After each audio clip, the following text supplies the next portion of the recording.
یہ افغان گورنمنٹ جو ہے یہ پیسے لے رہی ہے ہندوستان سے اور اجازت دے رہی ہے کہ ان کے زمین سے ہمارے خلاف ٹی ٹی پی اٹیک کریں، کہ جب وہ ہمارے خلاف دشمنی بڑھائیں گے کابل کے والے تو انڈیا ان کو اور پیسے دے گا اور مدد کرے گا۔ انڈیا تو وہ چاہتا ہے۔ ان پڑوس میں افغانستان ہے جس کی ہمیشہ پاکستان مدد کرتا ہے، اس کی خیر خواہی چاہتا ہے، اور اسی وجہ سے پاکستان کوشش کر رہا ہے کہ افغانستان میں امن قائم ہو، اس کے لیے جو ممکن ہو سکتا ہے وہ اپنا تعاون دے رہا ہے۔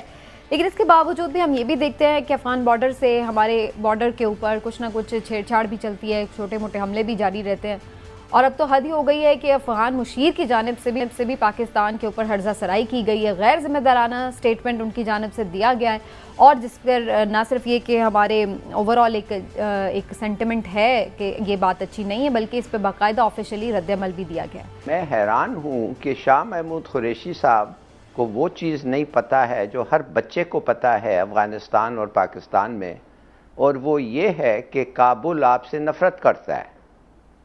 دیکھیے، ان کو پتا ہے کہ وہ آپ ان کو طالبان کے ساتھ اگریمنٹ ان کا آپ نہیں لے سکتے، ان کے لیے ان کو آپ ان کے ساتھ اگریمنٹ نہیں دے سکتے۔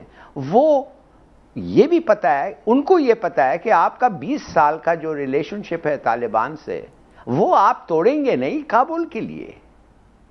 تو میں یہ جاننا چاہتا ہوں آپ ان کے لیے کر کیا سکتے ہیں؟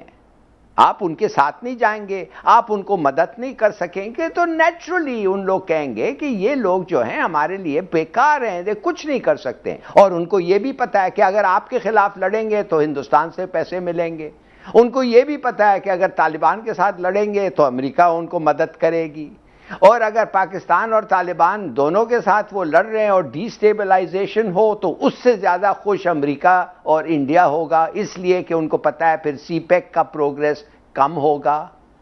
دیکھیے، ان کو اس وقت پتا چل گیا کہ کوئی طالبان کے ساتھ کابل اور طالبان کا اگریمنٹ نہیں ہو سکتا ہے جب امریکن وہ ٹرمپ جو ہے وہ withdrawal آف فورسز اور اگریمنٹ جو ہوتا ہے وہ ڈیلنگ کر دیا ہے۔ ٹرمپ نے کہا اگریمنٹ ہو یا نہ ہو ہم جا رہے ہیں، تو طالبان نے کہا ویری گڈ، چلو تم جاؤ، ہمیں کوئی ضرورت ہی نہیں ہے اگریمنٹ کرنا ان کے ساتھ، اس لیے کہ ہم ان کو 2 ہفتے میں ختم کر دیں گے۔ ہم اگر آپ چلے جائیں تو آپ کے بغیر تو یہ لڑ نہیں سکتے، اور بالکل صحیح بات ہے۔ کیوں؟ ان کے پاس آپ یقین کر سکیں گی کہ جلال آباد کے علاوہ کابل سے Indian ANA Afghan national army Kabul سے جلال آباد یہ ایک ہی روڈ ہے جس پہ وہ جا سکتے، قندھار نہیں، یہ نہیں جا سکتے، ادھر طالبان ہے۔ یہ ہرات نہیں جا سکتے، طالبان ہے، دوستم کے ساتھ ادھر نہیں جا سکتے، نواز شریف وہ کیا کہتے ہیں وہ مزار شریف، ادھر بھی طالبان یہ ہے۔ تو میں آپ کو صرف یہ بتانا چاہتا ہوں ہم ان کے لیے کچھ نہیں کر سکتے، بلکہ ان کا ایک انسینٹیو ہے ہمارے ساتھ لڑیں کہ ہندوستان پھر ان کے ساتھ آتا ہے، طالبان کے ساتھ لڑیں، امریکہ ان کو مدد کرنے کے آتا ہے، تو this kind of a situation۔ لیکن عمران صاحب، اگر طالبان کے ساتھ ہمارا کوئی اثر و رسوخ ہے بھی تو اس کا بھی تو افغانستان کو فائدہ ہوگا نا، کہ اگر ہم امن کروا دیں گے، کوئی ان کی آپس میں اگریمنٹ کروا دیں گے، تو پھر کیوں نہیں پاکستان کا کوئی فائدہ ان کے نزدیک؟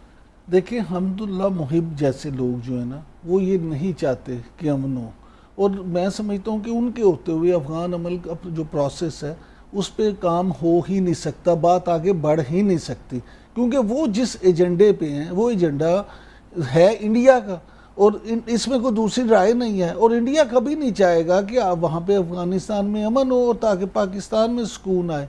اب بات آپ کی جو بات ہے کہ جی طالبان کے ساتھ اثر و رسوخ ہے، اثر و رسوخ آپ کا جتنا مرضی ہو، آپ ان کو اس بات پہ تو راضی کر سکتے ہیں کہ آئیں مذاکرات کریں، کو حل کریں بات کو، لیکن آپ کسی کو مجبور نہیں کر سکتے اس بات پہ کہ نہیں آپ فلاں پالیسی بنائیں، نہیں جی آپ امریکہ جو یہ کہہ رہے ہیں اس کو اس طرح سے مانیں۔ وہ کہیں گے بھئی آپ کون ہیں بھئی، ہماری اپنی مرضی ہے۔ دیکھیں افغان اور خاص طور پہ طالبان جو ہیں، آپ ان کے ایک سائیکی کو سمجھیں، وہ کبھی بھی آپ کے اتنے نیچے نہیں لگیں گے، کبھی بھی آپ کے اتنے اپنے آپ پوری اپنی کمانڈ آپ کو نہیں دیں گے کہ آپ جو کہ وہ منو اس کو تسلیم ویسے بھی اس وقت جب وہ ایک اسٹرانگ پوزیشن میں ہے، کیونکہ ظاہر ہے کہ انڈیا اس طریقے سے وہ رول آؤٹ تو نہیں انہیں کر سکتا. انہیں اپنی اگلی حکومت افغانستان میں نظر آ رہی ہے، اور وہ ماضی میں بھی افغانستان پہ حکومت کر چکی ہیں.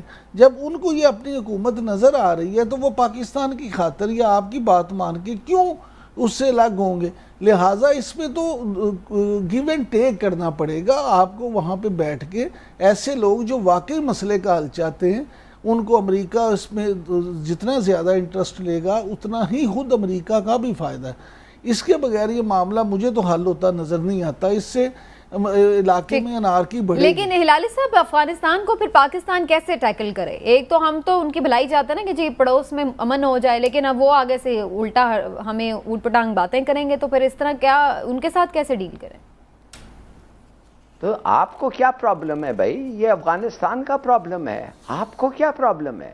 ہاں، اگر وہ طالبان مثال کے طور پہ اگر طالبان گورنمنٹ بنا لیتی ہے اور وہ بھی آپ کو اٹیک کرتی ہے تو پھر آپ کو ان کے خلاف لڑنا پڑے گا. مگر اگر وہ نہیں اٹیک کرتی ہے تو آپ کا پرابلم کیا ہے؟ ان کو کرنے دیں جو وہ کرنا چاہتے ہیں، اپنے آپ کے ساتھ جو اگریمنٹ کرنا چاہتے ہیں کرنے دیں. آپ کون ہوتے ہیں جا کے ان کو بیٹھ کر کے آؤ ٹیبل پہ آؤ؟ ٹیبل سے بیٹھنے سے تو نہیں ہو سکتا نا. جو آپ جنگ کے میدان میں فتح کرتے ہیں وہ کیا آپ ٹیبل پہ آ کے ہار جائیں گے؟ یا جو ادھر جو جیتتے ہیں ادھر جا کے آپ ہار جائیں گے؟ نو، یہ ہوتا ہی نہیں ہے. آپ چھوڑیں افغانستان کو، let the Afghan sort it out. یہ ان کا پرابلم ہے. ایک گرینڈ جرگہ ہوگا، ایک گرینڈ جرگہ، سنیے میری بات، ایک گرینڈ جرگہ ہوگا اور لیٹ دا گرینڈ جرگہ سب لوگ بیٹھیں گے اور ان کا طریقہ ہے سالو کرنے کے لیے، سالو کریں گے. اور اگر نہیں کریں تو لڑیں گے. آپ کا کام یہ نہیں ہے کہ دخل دیں، آپ کا کام یہ نہیں ہے کہ میں ہتھیار گلبدین کو دوں گا اور مسعود کو نہیں دوں گا. یہ آپ کا کام نہیں ہے جو یہ کرتے تھے آپ اچھا امریکہ کے ساتھ. لیکن اس میں امریکہ کے کہنے پہ جو آپ کرتے تھے، وہ آپ کی بات صحیح ہے بالکل. لیکن ہلال صاحب اب دو اس میں پوائنٹ ہیں. ایک تو یہ پوائنٹ ہے کہ آپ نے کہا کہ ہمیں کیا لگے اگر وہ لڑتے ہیں تو آپس میں لڑتے پھریں، لیکن ظاہری سی بات ہے اگین وہی بات جو آپ نے خود پہلے مینشن کی تھی کہ اگر وہاں پہ کچھ ایسی وار سچویشن ہے تو اس سے ہمارے بھی تو انٹرسٹ کو کہیں نہ کہیں نقصان پہنچتا ہے. سی پیک ہے، معاملات ہیں، خطے میں پیس نہیں ہوگا تو ہمارے بھی انٹرسٹ نہیں سیف گارڈ ہوتے. پلس یہ کہ وہاں پر اگر ابھی موجودہ ہی گورنمنٹ رہتی ہے اور ان کے انڈر جو افغان نیشنل آرمی ہے وہ پاکستان پر بھی اٹیک آئے دن کرتی رہتی ہے، دو چار سپاہی ہمارے شہید ہو جاتے ہیں، تو وہ اس کو بھی تو ہم نے ٹیکل کرنا ہے نا. اس کو کیسے ٹیکل کریں؟ پہلی بات تو یہ ہے کہ یہ افغان گورنمنٹ جو ہے یہ پیسے لے رہی ہے ہندوستان سے اور اجازت دے رہی ہے کہ ان کے زمین سے ہمارے خلاف ٹی ٹی پی اٹیک کریں. یہ تو ان کا فائدہ ہے، یہ تو وہ بینیفٹ کرتے ہیں. جس لیے میں آپ کو کہہ رہا تھا کہ جب وہ ہمارے خلاف دشمنی بڑھائیں گے کابل کے والے تو انڈیا ان کو اور پیسے دے گا اور مدد کرے گا. انڈیا تو وہ چاہتا ہے. انڈیا نے ہمارے ساتھ کشمیر میں کیا کیا ہے؟ انہوں نے کہا لائن آف کنٹرول میں ہم کچھ نہیں کرتے، اور واقعی کچھ نہیں ہو رہا ہے کچھ دنوں کے لیے. مگر افغانستان سے اٹیک زیادہ ہو گئے اور بلوچستان سے اٹیک زیادہ ہو رہے ہیں. انہوں نے شفٹ کر دیا ہے. یہ بنیے نے بڑا اچھا ایک ڈیل کیا ہے. بنیا نے کہا کہ ہم ان کو ادھر لڑاتے ہیں، ہم کیوں جا کے لڑیں، ہم کیوں مریں؟ جب پراکسی لوگ ہمارے لیے لڑ سکتے ہیں ان کے خلاف، ہم کیوں لڑیں ان کے خلاف؟ تو دیکھیے کہنے کی بات ہے، یہ ایک پرانا چال ہے. یہ سب لوگ یہ ناراض کیوں ہوتا ہے مسٹر شاہ محمود قریشی؟ میں آپ کو پھر کہتا ہوں they have contempt for you. یہ نفرت کرتے ہیں آپ سے. انہوں نے جواب تو بہرحال انہیں دینا ہی ہے.